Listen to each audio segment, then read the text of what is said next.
Hello dear students, how are you. उम्मीद रखते हैं कि chapter number 2 acids, bases and salts के 3 पार्ट मैंने अपलोड किए हैं, वो आप लोगों ने देख ही लिए होंगे।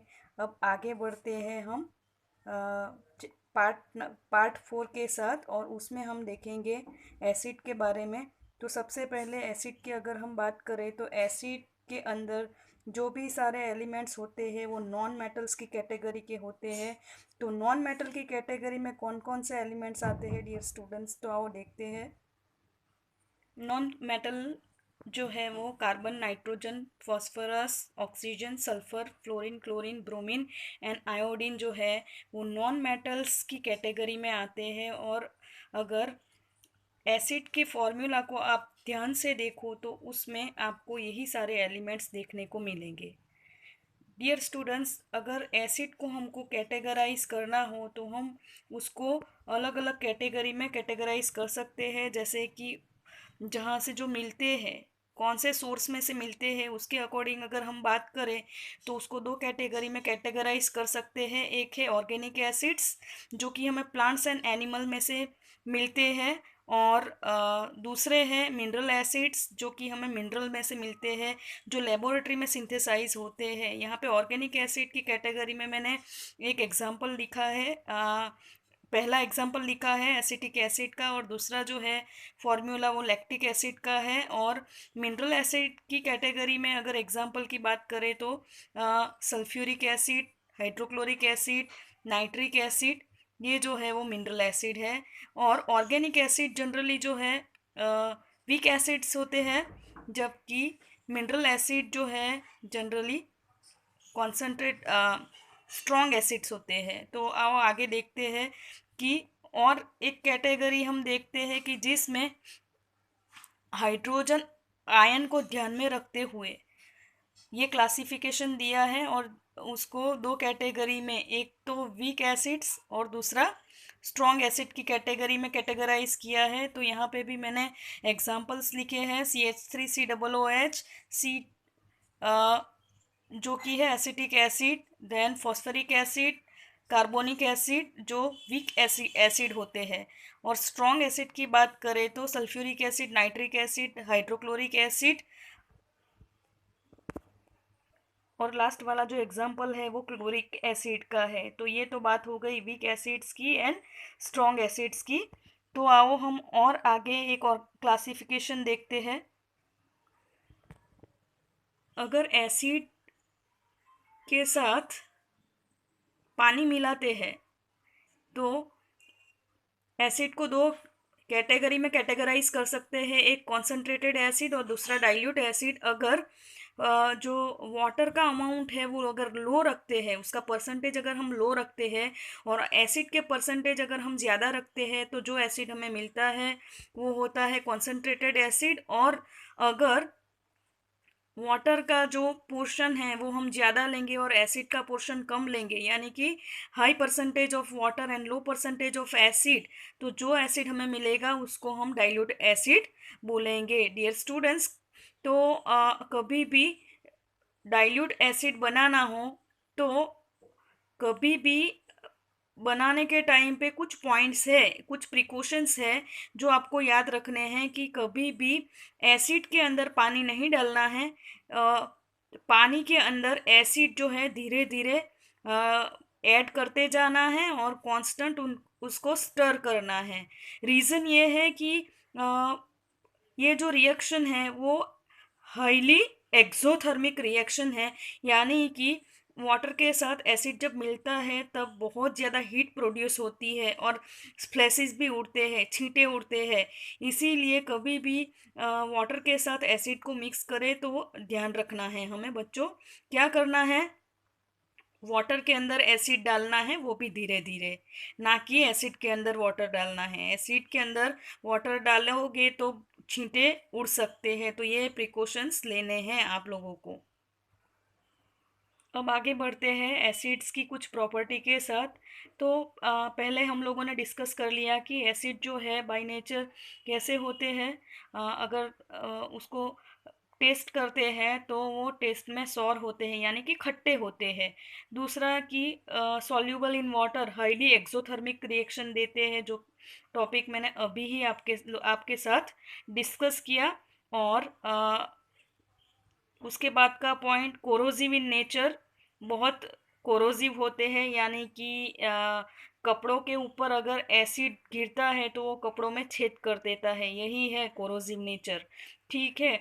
और इसको बहुत केयरफुली हैंडल करना होता है, क्योंकि अगर स्किन के ऊपर लग जाता है तो भी बर्निंग सेंसेशन आता है, जलन होती है।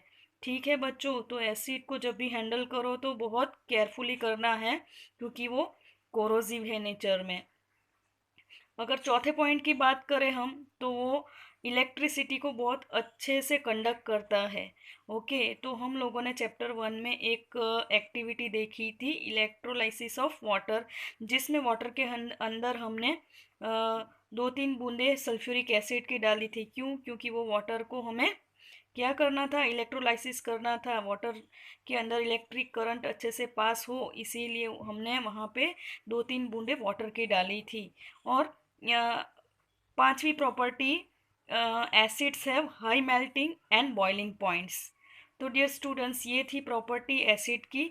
अभी हम देखेंगे कि एसिड्स जब दूसरे रिएक्टेंट के साथ रिएक्ट होता है तो क्या क्या होता है। तो मैंने यहाँ पे जो आपके सिलेबस में जो सारे टॉपिक्स दिए हैं वो हम एक के बाद एक डिस्कस करेंगे।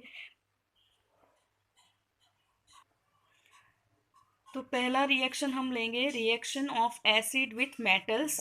सो यहाँ पे मैंने जीएफ लिखा है, यानी कि जनरल फॉर्मूला। मेटल जो है एसिड के साथ रिएक्ट होता है तब मेटल एंड साथ में कौन सा गैस प्रोड्यूस होता है dear students, hydrogen gas produce होता है।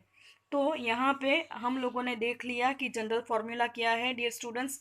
आप अगर जनरल फार्मूला याद रख लोगे तो आपके लिए फिर रिएक्शन लिखना बहुत आसान हो जाएगा, इसीलिए आपको हमेशा जनरल फार्मूला जो है वो अच्छे से याद रखनी है। उसके बाद अब हम देखेंगे, जनरल फार्मूला तो देख ली, अभी मेटल जो है लिखा है उसमें हम थोड़े से एग्जाम्पल देख लेते हैं फटाफट। तो पहला एग्जाम्पल मैंने लिया है जिंक मेटल का और उसके साथ सल्फ्यूरिक एसिड लिया है। तो जब जिंक मेटल सल्फ्यूरिक एसिड के साथ रिएक्ट होता है तो ZnCl2 plus hydrogen gas produce करता है। और डियर स्टूडेंट्स, अगर आप लोगों ने चैप्टर 1 की जो वीडियो मैंने अपलोड किए हैं अगर आप लोगों ने देखे होंगे तो वहाँ पे बार बार मैं बोलती थी पॉपअप साउंड आता है। हाइड्रोजन गैस जो है जब प्रोड्यूस होता है उसको हम चेक करते हैं, उसको चेक करना हो तो बर्निंग कैंडल उसके पास ले जाने पे पॉपअप साउंड आता है। तो आपको ये अच्छे से याद रखना है। दूसरा एग्जाम्पल हम देखते हैं, जिंक मेटल जो है उसके साथ सल्फ्यूरिक एसिड रिएक्ट होता है तो यहाँ पे भी वो सॉल्ट बनाता है।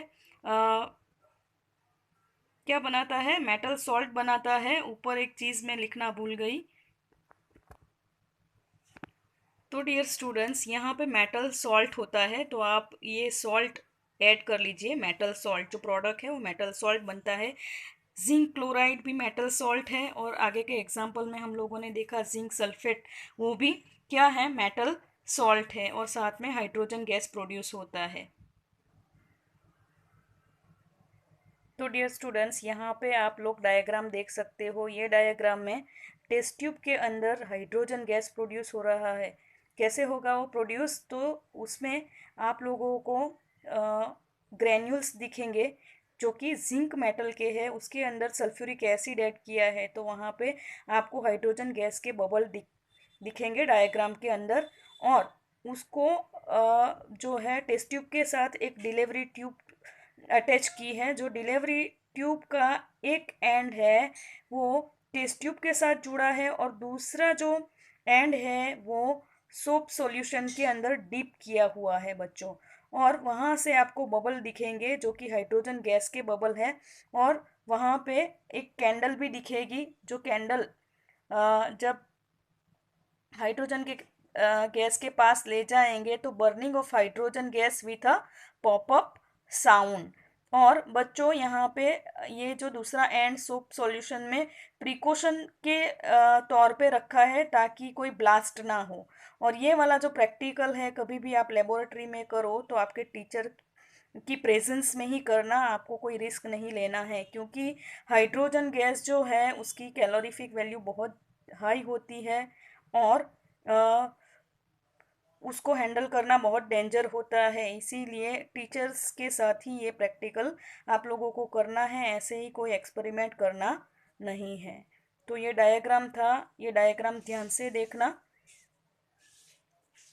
तो स्टूडेंट्स, ये वाला एक टॉपिक मैंने आप लोगों को आज समझाया कि एसिड का रिएक्शन जब मेटल के साथ होता है तो मेटल सॉल्ट मिलता है और साथ में हाइड्रोजन गैस मिलता है। तो हम ये सारे रिएक्शन को बारी बारी से देखेंगे। तो मिलते हैं नेक्स्ट पार्ट में एक और रिएक्शन के साथ। तो आप लोगों को अगर ये वीडियो अच्छा लगा हो तो आप के फ्रेंड्स के साथ उसको शेयर कीजिए, सब्सक्राइब कीजिए, कमेंट देना मत भूलिए ताकि मुझे समझ में आए कि इसमें और इम्प्रूवमेंट मैं कैसे ला सकती हूँ। Thank you students.